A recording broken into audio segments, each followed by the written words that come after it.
अक्टूबर, ये तारीख याद कर लीजिए। और जब 1 अक्टूबर को कैलेंडर का पन्ना बदलेंगे तो ये बात भी जरूर याद रखिएगा कि कैलेंडर का पन्ना बदलने के साथ साथ इसी 1 अक्टूबर से देश में 6 बड़े बदलाव भी होने जा रहे हैं और इस बदलाव का असर सीधे आपकी जेब पर भी पड़ सकता है। ऐसे में ये 6 बड़े बदलाव क्या हैं? देखिए हमारी ये खास रिपोर्ट।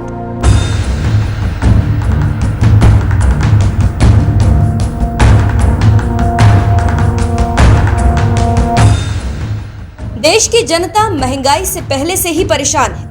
हालांकि अब आने वाला अक्टूबर का महीना जनता की जेब पर पड़ने वाले बोझ को कम करने वाला साबित हो सकता है, क्योंकि आने वाले महीने में होने वाले 6 बदलाव के तहत गैस सिलेंडर के दाम भी घटने की संभावनाएं जताई जा रही हैं। हालांकि इन 6 बदलावों में एक बदलाव ऐसा भी है जिससे इनकम टैक्स भरने वालों को जरूर झटका लग सकता है। इनकम टैक्स देने वालों को झटका। 1 अक्टूबर से इनकम टैक्स का भुगतान करने वाले अटल पेंशन योजना का लाभ नहीं ले सकेंगे।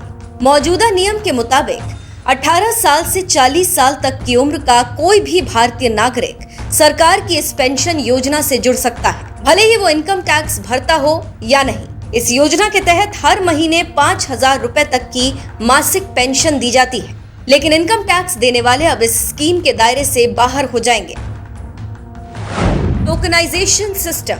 1 अक्टूबर से कार्ड पेमेंट के लिए टोकनाइजेशन सिस्टम लागू हो जाएगा। इसके लागू होने के बाद मर्चेंट, पेमेंट एग्रीगेटर और पेमेंट गेटवे ग्राहकों की कार्ड से जुड़ी जानकारी को स्टोर नहीं कर सकेंगे।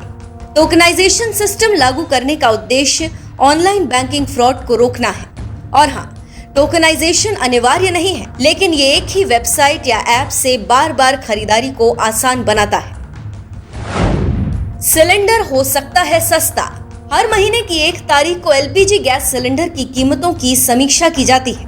ऐसे में कच्चा तेल और नेचुरल गैस की कीमतों में नरमी की वजह से इस बार घरेलू सिलेंडर और कमर्शियल सिलेंडर दोनों की कीमतें कम होने की उम्मीद है। फिलहाल अभी चेन्नई में घरेलू सिलेंडर 1068.50 रुपए, कोलकाता में 1079 रुपए, दिल्ली में 1053 रुपए और मुंबई में 1052.50 रुपए है। नई ब्याज दरों का ऐलान संभव।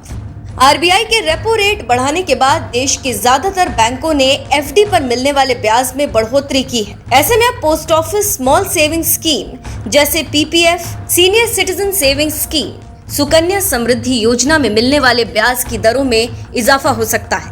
पोस्ट ऑफिस की स्मॉल सेविंग स्कीम पर 30 सितंबर को नई ब्याज दरों का ऐलान हो सकता है। डीमैट अकाउंट के बदलेंगे नियम। डीमैट अकाउंट होल्डर्स को 30 सितंबर 2022 तक 2 फैक्टर ऑथेंटिकेशन पूरा करना है। इसके बाद ही आप अपने डीमैट अकाउंट में लॉगिन कर पाएंगे। अगर आप ऐसा नहीं करते हैं तो 1 अक्टूबर से आप डीमैट अकाउंट लॉगिन नहीं कर सकेंगे। मेंबर्स को अपनी डीमैट अकाउंट में लॉगिन करने के लिए एक ऑथेंटिकेशन फैक्टर के रूप में बायोमेट्रिक ऑथेंटिकेशन का इस्तेमाल करना होगा। दूसरा ऑथेंटिकेशन एक नॉलेज फैक्टर हो सकता है। ये पासवर्ड, पिन या कोई पोजीशन फैक्टर हो सकता है जिसकी जानकारी सिर्फ यूजर को होती है।